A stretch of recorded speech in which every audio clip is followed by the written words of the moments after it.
everybody. Happy Pride Month, and welcome Yes. to If These Walls Could Talk. I'm Wendy Stuart. And I am Tym Moss. And we are so happy to have you with us on this rainy Wednesday. It's very rainy Wednesday. But it's better than a smoggy Wednesday. That is Remember, true. last week was orange. Oh my goodness, yeah. Today the rain is just falling. It's washing it all away. And making us feel all pure and all ready for Pride. I'm going to need a little more water than Right. that to feel pure. I'm looking for the holy water for Tim. Oh, look, I have a bottle right here.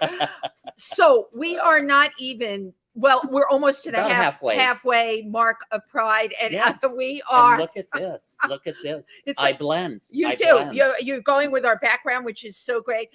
There's been an amazing event every night. This Saturday, I did Sussex County Pride. For those of you that live in New Jersey, you know Sussex County. My organization is TriVersity, and we service the tri-state area, the rural areas of New York, New Jersey, and Pennsylvania.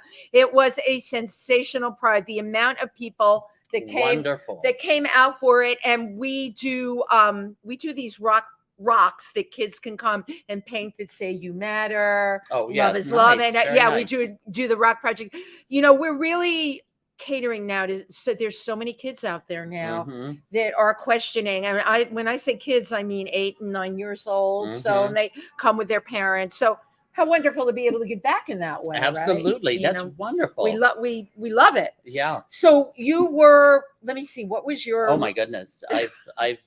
I didn't do as many things as I had scheduled this week, but on Sunday I went to Vinny Vega's memorial over at Rebar. Yeah. Vinny Vega was very well known. He was beautiful, right in the absolutely gorgeous man that was so loved and just such a beautiful heart, a go-go dancer. And everybody in New York City nightlife knew Vinny. He was just amazing. But that was it. It's always so sad, but so nice because we reunited with a lot of people that I don't get to see and get to hang out with that much. We wish we weren't reuniting though. There's just too many. I'm sorry. There's just too many memorials lately. What's going on? Vinny was so young. Yeah, but then after I left there, I went uptown into Washington Heights where I live. And they had all of Broadway shut down because the Tonys were up at the United Palace Theater in my neighborhood. It's like right around the corner from me. Gorgeous building. So I kind of stood there and I like star watched, which I never do. I never get to do it. Usually I'm covering the red carpet, but the time for submission for that was when I was out in Indiana with my father. So I forego. Well, you were out there. It goes to show you that you were out there on your own, and you were on Facebook Live. I saw you out there giving a moment. Yeah, but that was a nice thing this week. And then on Monday night I went to out to Brooklyn to Eris. Our friend Eris, he to do comedy sketches, to film comedy sketches with him, which was a lot of fun. His show is going to be coming. He's going to be on this show to talk about it. I have him coming sometime, I think, in July. But his new show is going to be released. It's Twisted. Go to It's Twisted TV. It's Twisted TV. Yeah, and it's twisted, but it's very fun. And then last night I had a late night rehearsal for a reading that I'm doing on Saturday, and it's an incredible play. And I'm playing the lead, and it's about a priest in Poland during World War II that had in his past had a lover.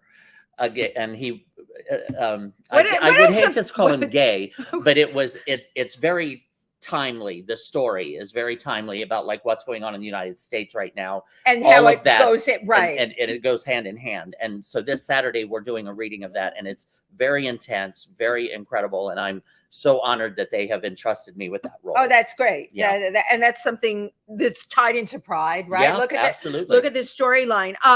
The Fresh Fruit Awards were Monday night, and I hosted by moi.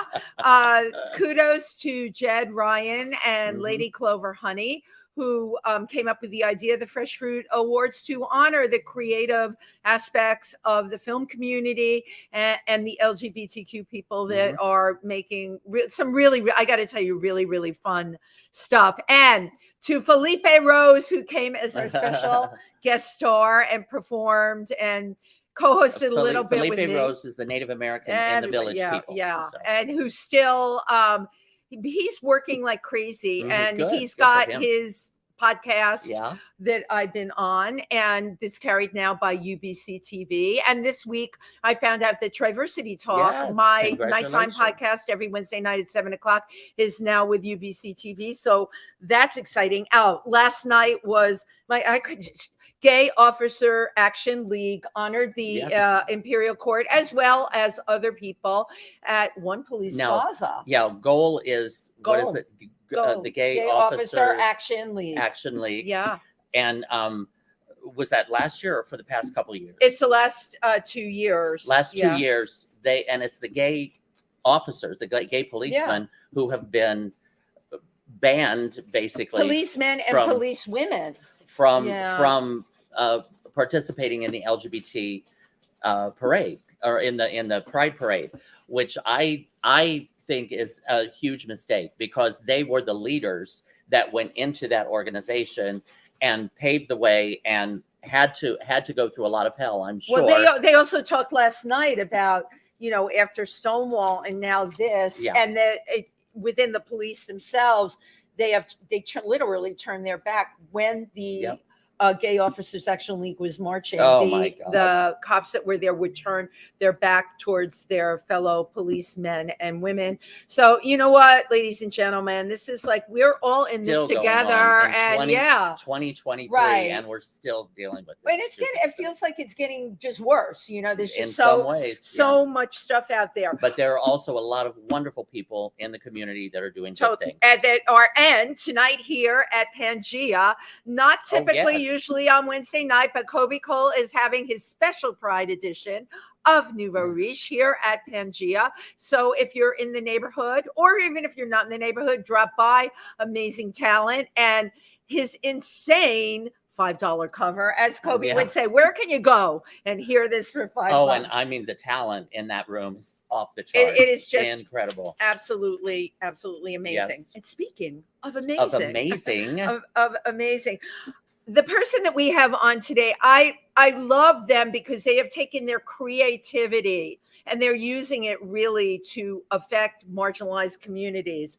Their motto is look good and do good. What can you say about a cultural clothing brand that puts the fun in fundraising and donates its proceeds to marginalized young people? Well, you have to meet Ricardo Muniz, creator and visionary of Chulo underwear. Come on in. Yay. Well, thank you. So it's really a treat to have you. Right about there. Are you good? You know, ladies and gentlemen, we get so cozy on this show every week. Yes, so much fun. Oh, Ricardo, you're sitting on my boa. Oh, I'm sorry. You're all fine, and we're all good, and there we are. How are you? Hey, baby. Thank you so much for having me. Oh my God, it is so great. I love catching up with you. You had been on my other show, TriVersity Talk. Yeah, but was a great talk. It was a great talk, but it's not like I'm meeting you for the first time today. Yes. And you did not disappoint, I must say. Oh, thank you. Gorgeous eyebrows, very handsome. Yes. Thank you. Very handsome. I look okay for being 58. So. Wow, you just outed your age here. My God. Okay. Well, you look amazing. Thank you. So do you have like a strict workout regimen? Yes. Because you are always so solid. Yes. I didn't know if it was natural or not. Tim is like, Ricardo's really solid. He's saying he's asking all these questions with his hand on my thigh. And I didn't need you to even say that. I'm like, Tim's hand must be on his thigh. Bow on one cheek, a hand on the other cheek. There you go. Welcome to If These Walls Could Talk. Cheers. Thank you. Yeah, basically what I do is just be myself. So I eat, I sleep, I smoke, I drink, I talk to people. You smoke? Well, you smoke. Wow. Yeah, I smoke cigarettes. I'm trying to quit. But it's mainly about living a balanced life, and it's about being balanced emotionally. Yeah. And if whatever shape you're in, whatever age you're in, if you have a positive attitude, then it will show in your skin, and it'll show in how you deal and relate to other people. So thank you. So my being solid, I'm going to take it as an emotional solid, that I treat people respectfully, and therefore that's what it's glowing. about. How are you so together? You're seriously, you're so together because you not only your fashion shows are off the hook, they're great. I know that you work with all of these non-for-profits. Yes. You give your proceeds. What makes you so together and so aware of how much this is needed out there? Part of it is the work that I do in the daytime. So the Chulo underwear brand is a charity brand. The idea behind it was to create a clothing line that people could wear instead of just wearing those big name brands that took money out of the community, right, exactly. and being Right. a billboard for capitalism. Mhm. I wanted young people and community members to be a billboard for their own community. So I wanted you to be able to walk down your street wearing a label that actually stayed in the community. Mhm. So as you're walking down the street, whatever money we're raising is going back to those same streets. So the idea behind that was to make sure that people from the neighborhood who were investing in a brand Right. were also actually directly investing in their own children or neighbors or friends or family members. So I work as a social worker. I'm a therapist. And so having that background, Yes. so because there's an awareness in you that I don't care these corporations, and there's some that do good, but for the most part, they're there for the sake of the corporation. Right. Something in you, and now you tell me you're a social worker and a therapist, so Yes. you're aware of what's going on. Yeah, no, I started off as an educator. So it really is, my life has been about community service and about community work and about paying attention to people who were trying to discover their own voices or their own places within society. Yeah. So the brand actually fit really well into that. I just talked to a whole bunch of people in the neighborhood. We partnered with a bunch of different charities, and we said, hey, let's create a little brand that just helps everybody out. So that's where we came up with the look good and do good. So if you wear Chulo, you can look good. And if you wear Chulo, you're doing good. I love it. And also the concept that you have, you were the first one that I have seen that will take a lot of gorgeous younger young men that in the Latino communities or in these marginalized communities, and put on a fashion show with them in their underwear, which is just what the gay community loves. And it's just a perfect blend. It's a perfect idea. But I'm sure you probably have some non-models. Right. And that's one thing that I do love, but I'm sure that poses a challenge too, because you seem very disciplined, very well. Thank you. So I do want to give a shout out to Tim right here, because he's been an amazing casting director for all those young Latino boys. I'm sure Tim is an amazing casting director. And I was angry in the last show you didn't have me be a fluffer backstage. Yeah. I even auditioned for that. Tim, but you've modeled in this show too. Oh, I've modeled. Yeah, Tim has been both model and casting director. Yes, and fluffer. And fluffer. And does it all so well. And he's also on the board. So very he cool. volunteers on the board. So the idea was, I mean, it's very easy. If you're doing a commercial brand, which is what Chulo is, to just buy into what all the other brands are doing. You want to hire attractive people, you want to hire young people, you want to celebrate youth, you want to celebrate beauty. That's all well and good. And we have a lot of photographers, big name photographers who donate their time. Yeah. And part of it is because they get to shoot a lot of models from marginalized communities, and they get to show the beauty in all shades. Mm-hmm. Right. But we also want to celebrate the beauty in all ages and the beauty in all sizes. So when you come to one of our runway shows, we have what people would consider fitness models or standard runway models, New York Fashion Week style models, but that's only part of the people on stage. What we also have on stage is we have people who are a little older. We have people who are a little self-conscious. We have youth members who are getting up on stage. It's really about a celebration of who you are. I love that. And what you can contribute to your own community. So if you're a little shorter, you can walk for us. If you're a little older, you can walk for us. If you're a little heavier, you can walk for us. If you're a little thinner, you can walk for us. The idea is about celebrating you in all your glory. And your uniqueness. We're all so unique as people. Yeah. So there's beauty everywhere. You just have to open up your eyes and listen to it as it comes closer to you. And that's sort of what we do with the runway shows. We put them on so that you can see beauty in all its beauty. And you will feel more beautiful in a pair of chulos. Yes, a pair of tight chulos. Absolutely, tight chulos. Yes. That Tim has chosen. That Tim is actually wearing right now. Right, I saw him. Tim is like. Yes, his thighs are stuck to the seat, but he loves he's rocking the underwear. Tim, do you think? I know we're early on in the game, but I'm chomping at the bit here. I would like to see the video. Well, I was just thinking that because we're talking about it. You know, you're probably all drooling. You want to see what we're talking about. Shooting star. Shooting star. Under the spotlight. Shooting star. Shooting star. Eres mi shooting star. No puede ser real. Eres mi shooting star. Okay. Thank you for that snippet. Thank you. So tell us about some of the models that were in that show. Okay, so this show, because of the pandemic, we actually shut down production right before the pandemic blew up big time. We just had a suspicion that it was going to be a pandemic.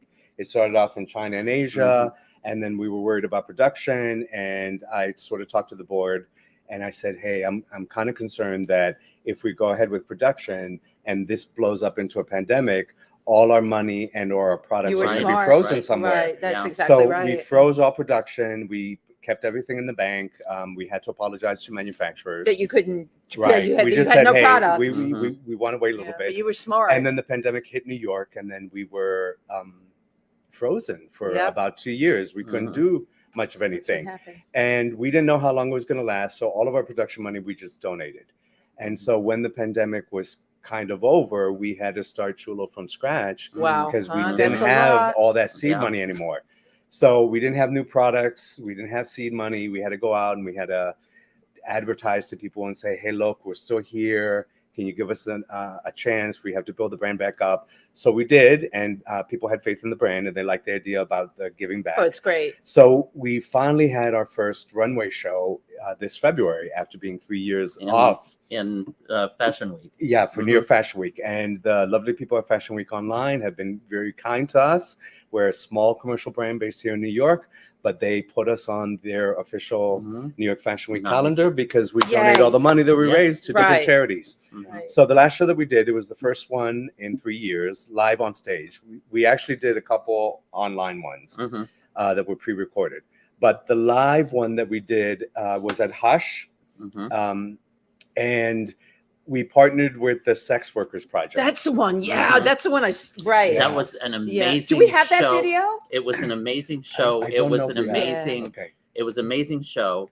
It was amazing concept. Yeah. It was amazing just all the people that came together, because most people, the sex workers community is one that is usually not talked about, not recognized. Right.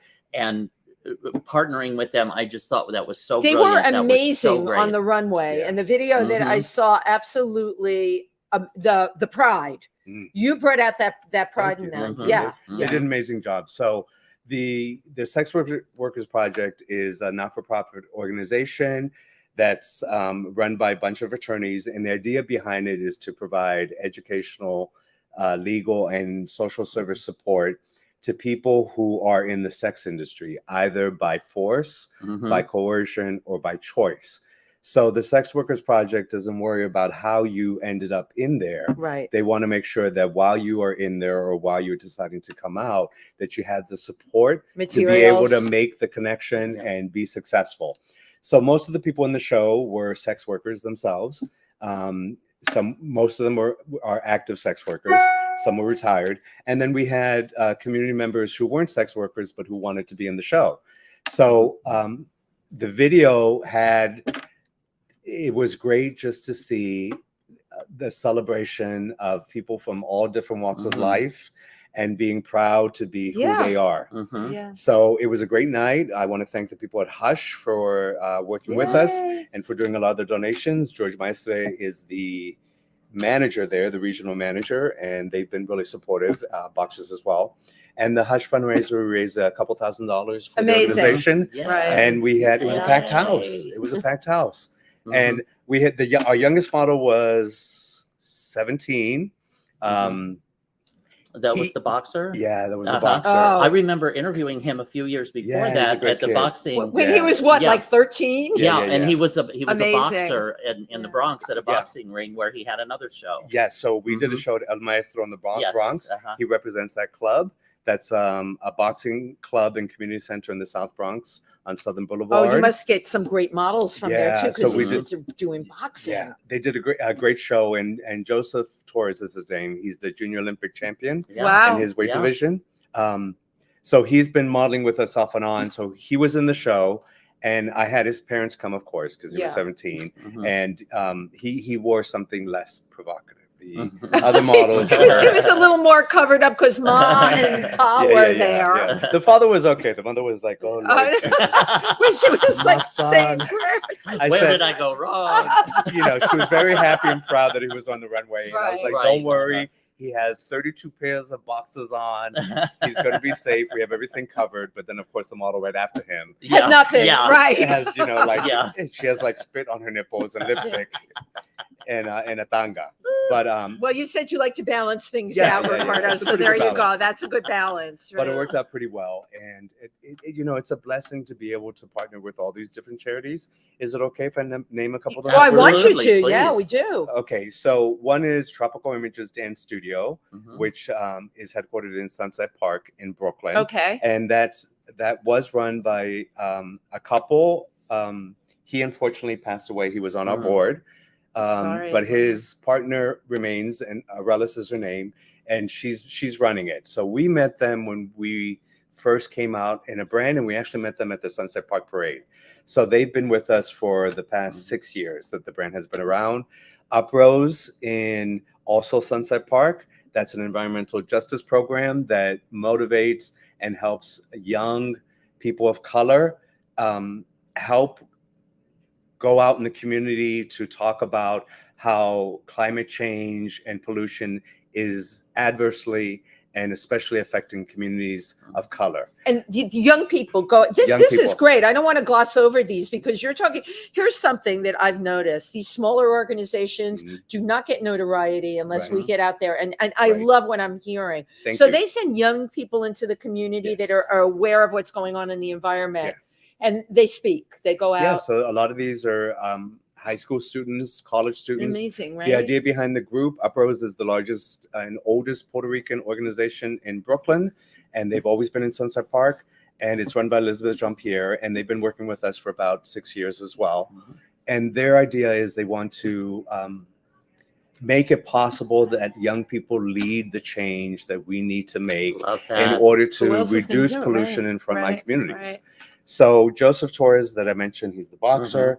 El Maestro in the Bronx is run by Ponce La Espina. That is a community and cultural center in the South Bronx that's been there, 20 plus years. And what they've been doing is offering educational classes, free community programs. They have weekend music. They have fundraisers. All about community. And they run a boxing program for young boys and girls of all ages and colors to be able to go in there and have positivity. Yeah, there are a lot of adults that are in there as well. And for a while, unfortunately, because of my work schedule, we haven't been able to reconnect with them in the past couple months. But for several years, we were dealing with Trinity. Trinity Place Shelter. Oh, of course, I know Trinity Place. Yeah, because the Imperial Court works. You raise money for them as well. They're amazing. Who is the head of it? Because I interviewed her on my show. I can't remember. Her last name, she's a Wendy. Wendy. Yeah, she's Wendy Kaplan. But like me. No, I can't believe I was stumped for a minute. I'm getting worried about myself. So Wendy but Kaplan. she's an amazing person. The work they do is and she's actually a social worker herself. Yes. And she's been with the organization for the past 10 years or something. They have an active board, and they're located in the basement of Trinity Lutheran Church. And just historically, the fact that the Lutheran Church and Trinity Lutheran Church specifically, because many churches have had a confrontational history with marginalized communities. But this church and its community decided that this shelter needed to have a place. So in the bottom of the church, they converted it into its own shelter, and so it houses young LGBTQIA people who don't have any place to go. Wow. And they can stay there as long as they need. And when they transition to adulthood, they then move into their own place. And they help them with what so impressed me. Wendy was telling me that they help them make that transition. Yes. I mean, it's very complex. People don't realize about kids that are homeless, and they need everything really set up for them. Well, and also just their developmental, Thank you, Tim. How they view life and how they survival skills and all of that they might be lacking. And because many of them, they've been kicked out of their houses. Right. It's unfortunate. I mean, if you go back in the history of Black and brown communities, the house scene that developed in the 60s and 70s was basically older generations of gay and lesbian people who saw that there were a bunch of kids hanging on the street, and those who were gay and lesbian or trans were mostly kicked out, and they had no parents. They had no mothers, they had no fathers, because at that time, it was okay not to be gay, and it was okay to attack. And so a lot of young kids were thrown out on the street, and the house scene developed in New York, and then it developed in other cities, and it was about older people who took in these young kids and took them off the street, and they said, hey, we're going to have a house, we're going to have competitions, I'm we're going to have be your balls, drag mother, you're going to be your mother, and your father. And they created an entire community. And a family for kids that didn't, absolutely. And then within the past 20, 30 years, we had Harvey Milk, we had the Harvey Milk School. And so a lot more organizations have gotten into trying to help young people from the LGBTQIA community. And that's why we have wonderful people like Trinity Place Shelter now in existence, because of the groundwork that a lot of these people did beforehand, who risked their lives to be able to make sure that young people could stay alive. And and now more than ever, we need that to continue to happen with the kinds of bills that are being proposed that are attacking the LGBTQ community, especially trans people. It's really important that these organizations get together and get behind these kids. They need something, they need a leg to stand on. While we're talking, I wanted to ask you this, and the last time we talked, I wanted to ask you, have you ever been approached by a Latino celebrity to take on what you're doing? You know what I'm saying? To really blast it out there in a huge way, like a Ricky Martin. Ricky Martin, if you're listening, you can come and you can model for us. So this is an open invitation. Right now, he's on a poster board. He's doing it's the Old Men ED concert. Sorry. But it's Ricky Martin. Ricky Martin is an old man. Come on. It's Ricky Martin, it's Pitbull, and it's Enrique Iglesias. Yes. So it's these older heartthrobs, and they're all in concert together. So all three of you can come. You can wear the chulo underwear, and we'll be very proud to work with you. Have any of them approached you? Not from that group, but we worked with some. So La Bruja Caridad de la Luz is an Emmy-winning writer, poet, singer, and rapper. She's now the executive director of the New Eurekan Poets Cafe. She's been a model with us for years and a big supporter. She's helped the brand expand into the Puerto Rican community. We're very grateful for her.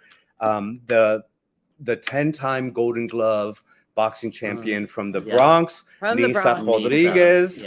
She's New York, Bronx born and raised. She represented Puerto Rico at the last Olympics in boxing as a woman boxer. How fabulous. She's now an NYPD officer. She's been a big supporter. Both she and her son have been models for us. And we've had, we're working on expanding. We're hoping to be able to get more celebrities to come in. So if you're out there listening, we have one celebrity right here. That's Tim. He's an honorary Puerto Rican. Absolutely. Based on all that past fluffing that you've done. I am Puerto Rican by injection. Yes. He may not look it, but he is inside.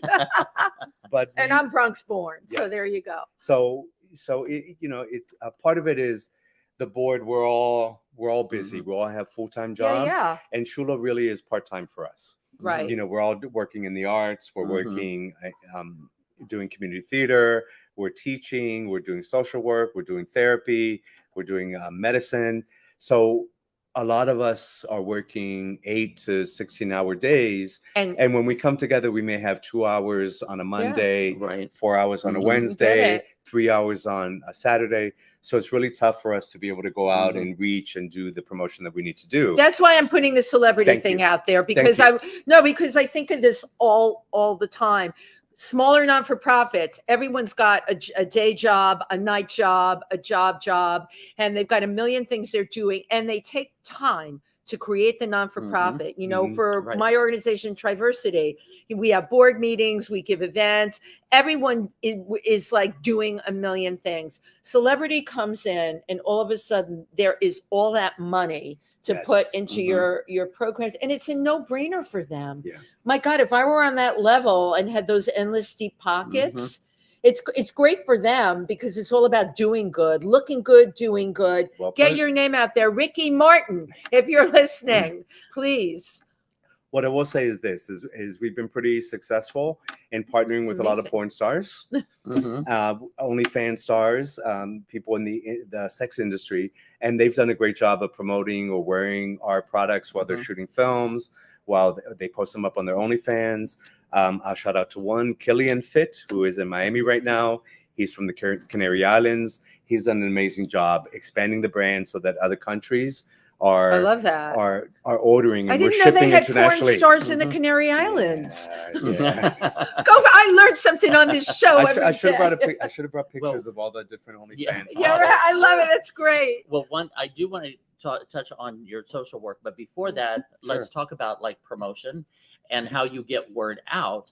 And in actuality, you know, on Facebook, and you're getting put in Facebook jail. This guy is a Facebook felon. Big time. Like with again, and it is a double standard. Like you were saying, if you know a naked woman, that's perfectly fine. They're not going to do anything or shut it down. You show men in their underwear, seem to have a problem. That bulge will do it every time. It does for me. So I can respond to that in terms of a couple years ago, we were doing really, really, really well. We had a full Facebook page. We were across all social media. Absolutely. So Instagram, Facebook, TikTok, and Snapchat, all slamming. And the TikTok was feeding really well into the Instagram, the face, and into the Facebook, and we were getting a lot of sales just through social media. But the issue is that as we got more and more photographers to donate their services, it became more about body shapes or how good someone looked in the underwear. And then the shots started coming a little bit more provocative. Once you put males in sort of as sex symbols, that all of a sudden, objectifying them. You objectify the male body, and you show a bulge in underwear, which is really hard to hide unless you know how to talk. So all of a sudden we started getting, and because of algorithms and AI and all these big social media platforms not having live people review all these photos, they're doing about algorithms, or they're doing it by AI. We kept on getting a lot of warnings, and then eventually our TikTok page, which had tens of thousands of followers, got shut down. And then we appealed, and as soon as we appealed, we got banned. And then our Facebook page was getting shut down every other week. And then finally, after like 6 months, it got totally deleted. Right now, one of our Facebook pages is on restriction. Our Instagram page is being shadow banned. So we have to pay for advertising to be able to get it out of the lower tier of the algorithm. And I understand these are social media companies. It's about business. It's about money. It's the States. People want to make money. I'm sorry. This is Big Brother. They're like holding you hostage. Right. They're using something that to me should be completely illegal, Ricardo and Tim, that this is even happening. Okay. And I don't see class action suits out there. Is there anybody fighting this? You can't be the only one that this has happened to. I don't know, but if there's anybody out there and they would like to reach out to Chulo Underwear, you can reach us on Instagram at Chulo Underwear, or you can write us chulounderwear@gmail.com. If there's any advice you can offer us, we're open to dealing with that. The thing is that oftentimes when you come from oppressed communities, you're used to being oppressed. And so because Chulo celebrates marginalized communities, which includes the LGBTQIA community, right, which includes African American, mm-hmm. which includes women, which includes Latino, which includes Native peoples, which includes Middle Eastern peoples. Sometimes people see these as overt political acts. Anytime you want to celebrate who you are, people who are in power see this as a political act and they want to shut you down. Right. They're not looking at the fact that you're celebrating your community, Right. that you're trying to empower the neighborhood, that you're trying to create a more self-sufficient and empowered neighborhood. They just see this as, oh, wait a second. Who are these people? Who are they? Right. Why are they out there? What is that flag? No. I think they want to keep you marginalized. Yeah. That's what it is. Keep Right, you down. exactly. Keep you because down. the people in power, and they also see bulges that are bigger than theirs. Yeah, And they're like, cancel that. Right. Yes, that that is happens cancel too. culture. If I've ever seen it, it's interesting because we all know we've seen Calvin Klein ads with huge. Yeah, right. Exactly. But that's fine. That can go. But a small brand like you just trying to help and do good, and they're going to shut you down and take you off of social media. Yeah. You know what? You're hearing this from me right here, right now. I think going forward, this stuff is not going to fly. And I'm hoping, I know you can't be the only one. People are going to start pushing back and getting together and being able to legally fight this. Because you know what? It's wrong.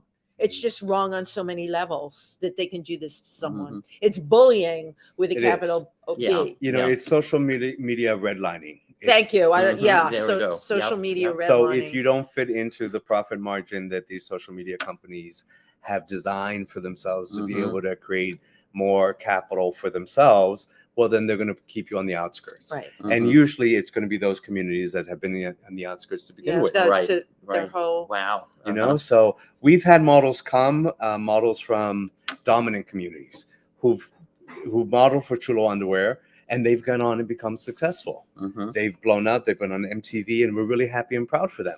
And then we've had some amazing models of color who've come and modeled for us, but because they're a model of color, they don't get celebrated, and they don't show up on MTV, and they don't get these big contracts. And there's a big gap here, and I'm going to tell you why. I get bizarre. I read Vogue, but I get bizarre, right? And the woman who is the editor, whose name evades me right now, she is she's brown, right? And she changed the whole way that magazine looked.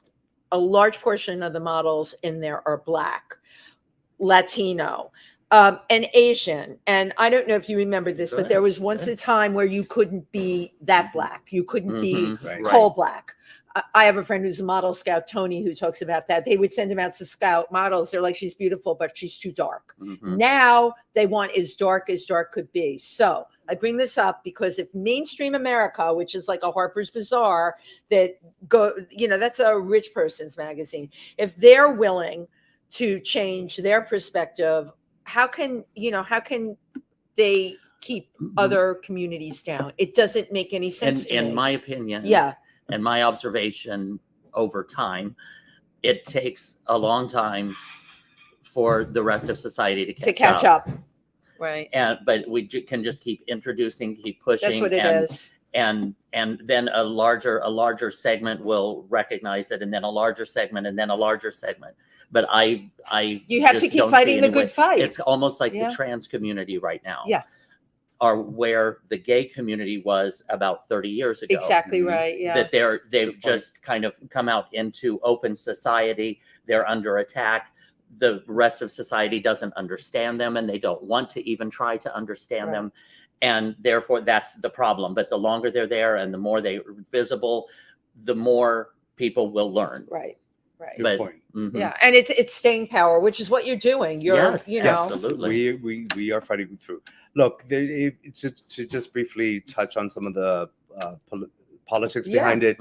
So the United States is about capitalism. It really is about money. And if you're going to have a society that's based on money, then you need to understand that there's always going to be a few people at the top and a bunch of people at the bottom, and a bunch of people in the middle who are going to make sure that the people on the bottom stay on the bottom because they think that if they put in their time and effort, they can be up on top too.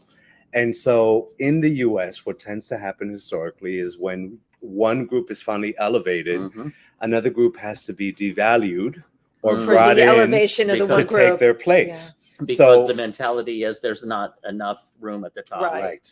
So the top stays Good the top, point. and basically what you're just doing is recycling who's at the bottom. Mm-hmm. So Wow. we understand that. We're not going to question and fight with people with regards to politics. What we're trying to say is that regardless of where you are in that pyramid or in that triangle, however you want to buy into it, wherever you are, you have worth, you have value. And your beauty, whatever it is, be it based on color, gender, creed, age, race, history, immigration status, ability, we want to celebrate that through our brand, and we want you to feel beautiful regardless. You don't have to look like some of the fitness models to be able to wear the underwear. Everybody, many people, let me say many people, because there are people who don't wear underwear, Tim, but many people. That was a sideline at Tim. But many people do wear underwear. And the reason we came out and we started with underwear, we have hoodies, we have tanks, we have t-shirts. You expanded your line. We have a bunch of other stuff. Does that, but because underwear is very easy to produce, and because I'm sorry, most of us need to wear it. People wear Except the underwear. for Tim, most of us. Well, for right now, can you tell people how they can find Chulo? How they can see the catalog? Yes. So the easiest thing to do is to go to our main website, which is chulounderwear.nyc. You can also go on Instagram or Twitter, Chulo Underwear. We own the Chulo Underwear. What's that called? A label or name? Logo. Chulo name. License. Yeah. You license. We have the name across all social media. Right. So if you just type in Chulo Underwear, now we are more than underwear, but when we started, the underwear is what sold really well. So we sort of stuck with that. But if you go there, anything that you buy, you're knowing that we're paying for costs, that all the people who work for Chulo are volunteers, that all the money that we're raising, we're taking a small portion out so that we can produce more items. But the overwhelming majority of the money we raise is being reinvested back into marginalized communities. Right, it's great. So any profits that we make sure that the community gets its share in it. And we switch the charities up, and we make sure that they're marginalized charities as well. So we tend to go for the smaller charities, the smaller CBOs, the neighborhood centers that are kind of struggling because they're trying to sort of make sure that they themselves and their friends, family, and community members survive. Absolutely. So we target those smaller organizations to make sure that they get money. And then we have no attachments to our money. So if the money is donated to your organization, then you do with it what you will. So if you need to buy Metro cards, you get Metro cards. If you need mattresses for kids, you get mattresses for kids. This is the reality of it, right? If you need to buy sandwich bags so that everyone can go on the picnic, the money is there for you to spend as you will, because we believe you're the ones who are the best deciders of what's needed in the community. Rather than to dictate to we them. don't dictate. We don't tell you how to run your own community stuff. So sometimes we're lucky and we can raise thousands of dollars. Sometimes we're not so lucky and we only have $5. But anything that we raise is given back, and the idea is about giving back. So even if you can't give money, you can give your time, you can give your hearts, you can give your respect, you can give 5 minutes of your day, get online and read an article, you can give a phone call, you can volunteer at a phone bank, you can talk to someone, you can counsel someone, you can be a big brother or a big sister. Our hope as a brand is to inspire other people to be sort of their brother or sister's keeper. I am my brother or sister's keeper. That's exactly what I was going to say. So if you don't like our underwear or our t-shirts, that's fine. There are other brands of color out there. There are other brands that are doing amazing work. The hoodies are fabulous, by the way. They're cute as anything. Thank you. But we really do want to inspire you to do good. Right. So find a way to do good and celebrate that, and celebrate you, and celebrate your beauty. Absolutely. Ricardo, did you grow up this way, like with this awareness? Like, you serve? That's what you do. You serve. Serve the community. Did you come from a background of serving? I served a lot of mouth and attitude when I was a little kid. And he still does. I had a big mouth. So when I was a little kid, they used to call me licenciado, which means the lawyer. You were the lawyer, right? The arguer. The arguer, Tim. Because if I wasn't fighting with my fists, I was fighting with my mouth. So I always had something to say. Right. So, but I will say that when I was a young kid, I was always an advocate for people who couldn't speak up for themselves. Wow. That is true. Right. So I was a big So you mouth. wouldn't necessarily beat up on the weakling. No, I was. You would defend the defend. Yeah, The underdog. I would. You strike me as So the you've person always that would had that defend heart. the underdog. I would. I was a fighter of the underdogs. when I was young. So I've kept that, which is good. I did go to law school before I got kicked out. So, but, you know, there are other ways to. But look what you're doing. You know, you're a teacher, you're a therapist. You have chula. I mean, but again, all of those professions have to do with helping people. That's right, serving. Like with the social work, I know, like during the pandemic, the need for social service and psychology and all of that just soared. I mean, it was something that nobody had experienced Absolutely, before. Tim. And I'm sure even now, even though we're on the other side of it, there's still residual effects from a lot of people. That's the worst thing. It's mushroomed, and they're not dealing with any of the residual effects. Have you experienced working in these communities, the post-pandemic thing? Yeah. So when the pandemic hit, I was in the clinical setting. So I was working as a psychotherapist in the largest drug rehab program here in New York. I was working in the Bronx, and it was tough because we had a lot of patients family members who were adversely affected. They ended up in the hospital. The father of one of my patients, they couldn't find him. He disappeared. And the teenage girl was afraid to say anything. They just accepted, because it's an immigrant family. Right. So they just accepted the fact that he disappeared, and they didn't mention anything. So she's just gone. She came to session, and she's like, "Oh, my father's sick," and I was like, "Okay, well, how are you handling it?" And she's like, "Well, you know, we're trying to figure it out." And then the next session, a week later, she's like, "Well, I asked about the father," and she says, "I don't know." And I said, "What do you mean you don't know?" And she goes, "Well, I don't know where he is." Just gone. And then I said, wait. Yeah, what do you mean you don't know where he is? Well, he got really sick. We had he passed out on the street, and the people said that the ambulance came in, they took him, but we don't know where he is. So then I spent all this time calling, and for me as a licensed therapist at that time, you know, I was able to get the information probably within 15, 20 minutes. But for the family, they had been trying for a week and they couldn't go anywhere. Oh my goodness. And they didn't think to come to you because you said something. They were an immigrant family. This happens. Well, I'm sure they were afraid. Absolutely. They were just accepting the reality. Yeah, they were going to accept the reality. And so it was really tough working in the Bronx because those communities were really, really hard hit. They had a lot of people who died. A lot of people got sick. I was, in fact, in my agency, I was the only therapist who was still doing live counseling. Everybody else everyone went on Zoom. Yeah, everybody went on Zoom. So I did live. I had a big office space. We were able to set it up so that people could come in and sit behind glass partitions. And the reason I did that is because people just needed to get out and they needed to be in a space where they felt safe. And also to be around other people. Thank you. To be near another human being that's not on Zoom. I didn't want to do, for those who wanted, because I had patients who wanted Zoom or who wanted telephone, mostly telephone. In the Bronx, unfortunately, a lot of my patients were older, so they're not going to They didn't do Zoom. They did telephone. Call me. But I would say 70% of my patients still came in person. And for them, just being able to have some normalcy with all of this chaos and being able to work with someone who wasn't afraid that they were going to get sick themselves or who wasn't afraid that they were going to bring something in and who took proper precautions was pretty uplifting for them. So it was an amazing job while I was there. I transitioned to, I now work back with the New York City Department of Education. So I return and I work with a bunch of they're amazing kids, but smelly middle schoolers. Middle school is tough. They are, right? Yeah, so now I work in a middle school in Brooklyn. It's a far commute from where I live because I live in uptown Manhattan. But the young people there are amazing. You have like a 2-hour commute. Yeah. That's a lot. Yeah. It's pretty long. But I love this school and I love the people at the school and the kids are amazing. And, you know, it's still about celebrating who you are. So in the Bronx, I'm dealing mainly with Puerto Rican, Dominican, African-American, West Indian communities, some Italian, some Jews, some whites, because all people are affected by drug addiction. People are affected by depression.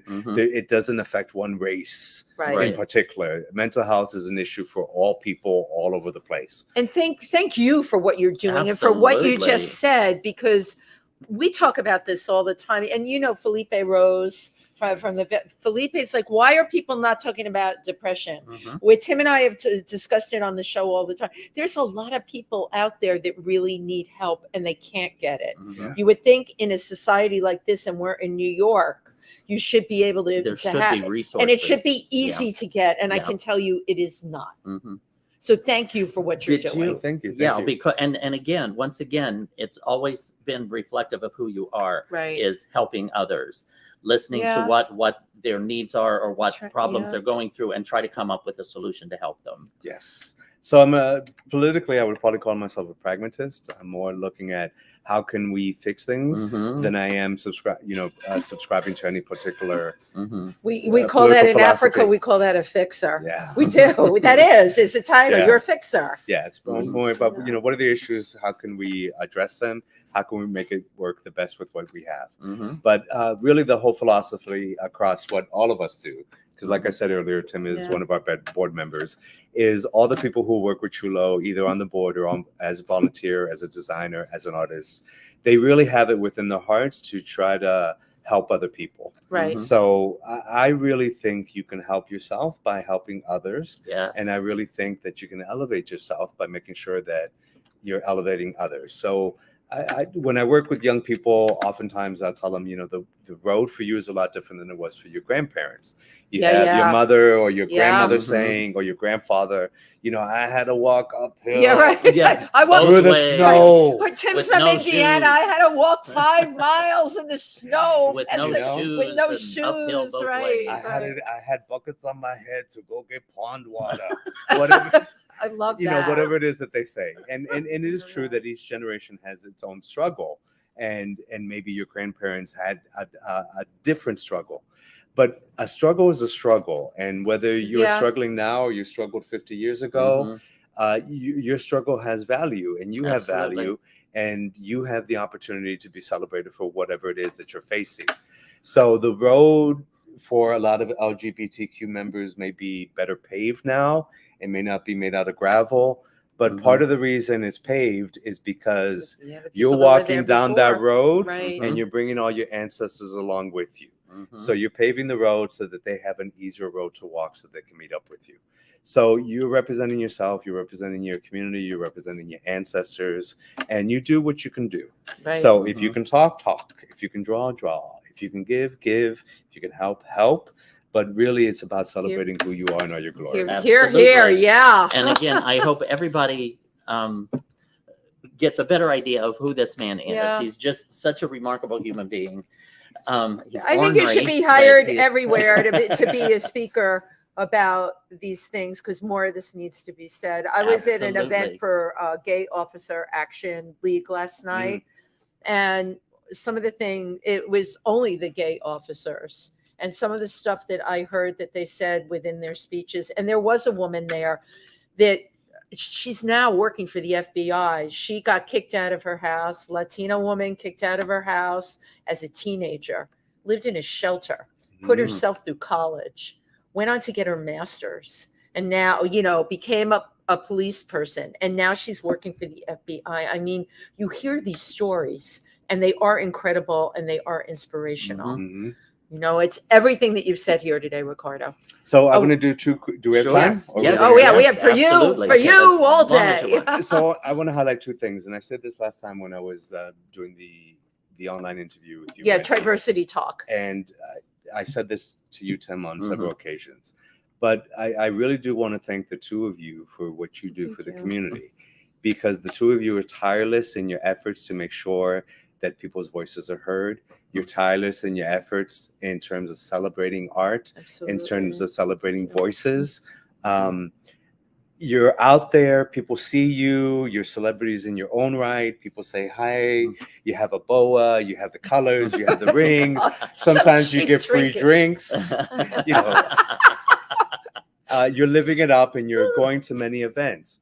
But doing that is tiring, and doing that when not every second is it being recognized is sometimes can be overwhelming. So I know the work that you're doing is amazing. And the fact that you're bringing on all these guests and supporting all of our voices is a wonderful, wonderful thing. I think the two of you are amazing people. Thank you. I want to thank you for the work that you do. I want to thank you for having me on the show.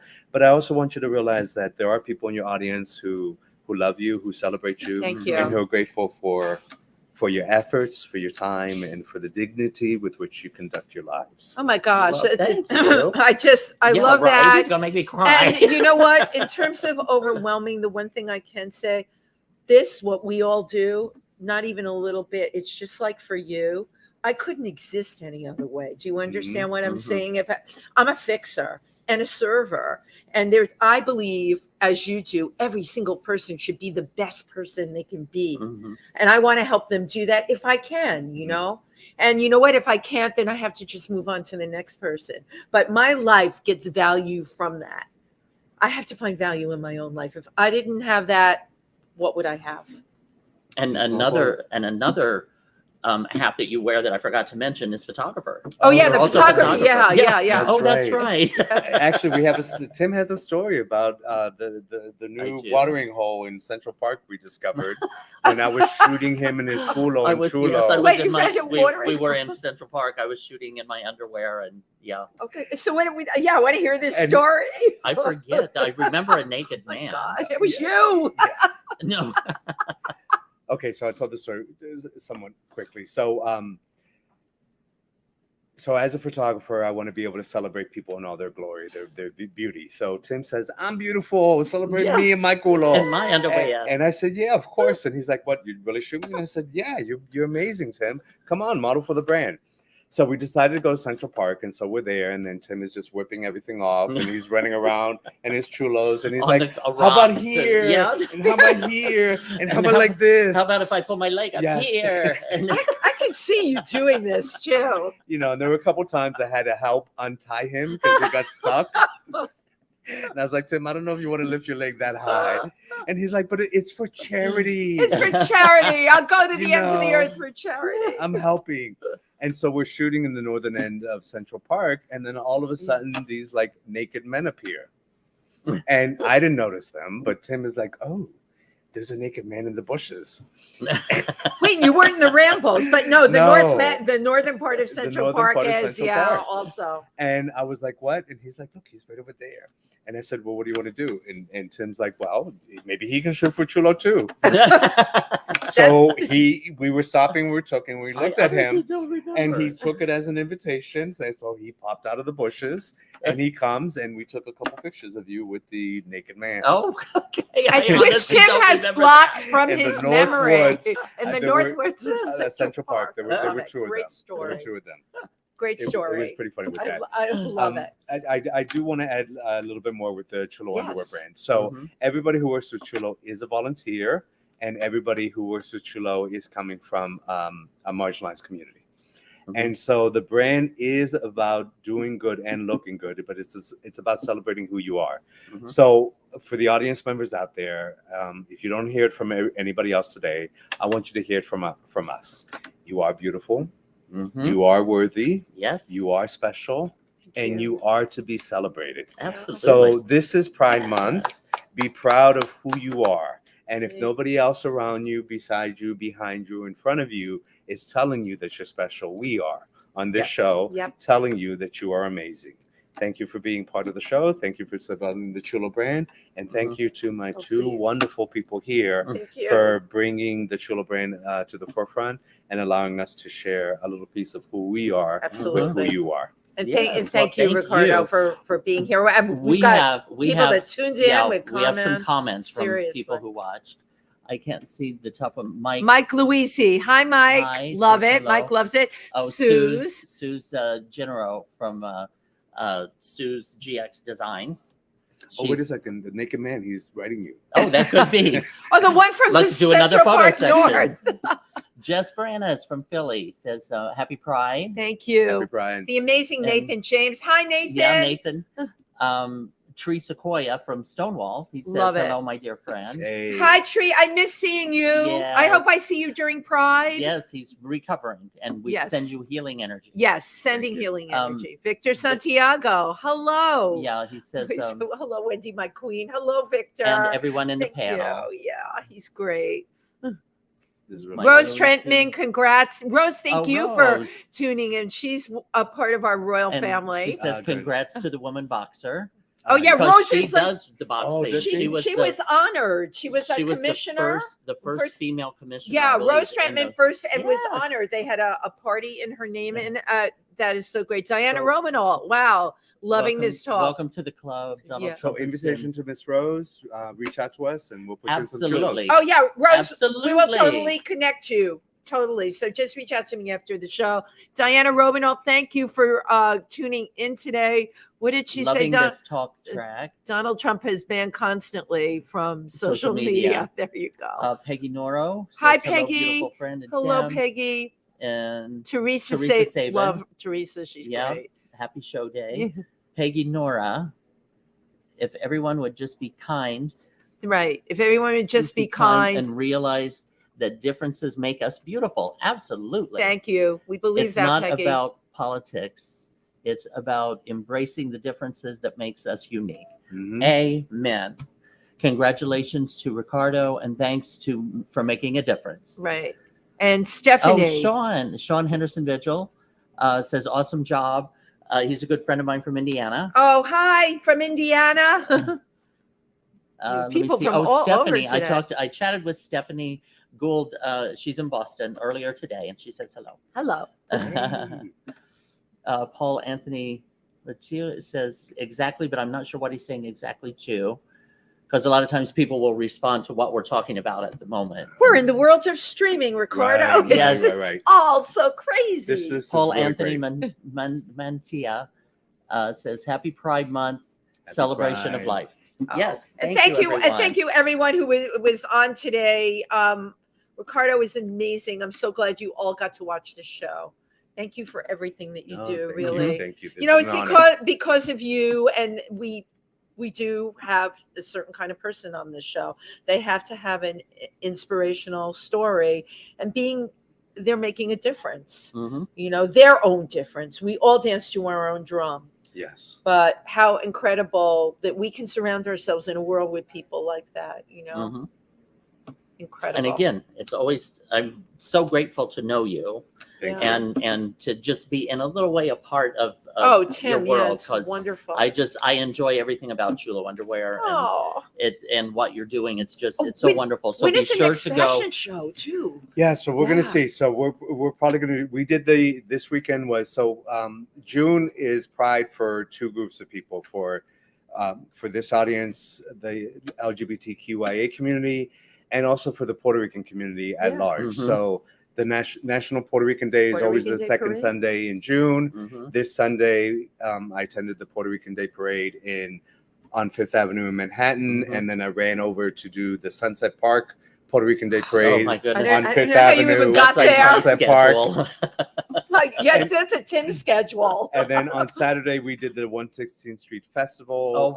Joseph Torres did a boxing clinic.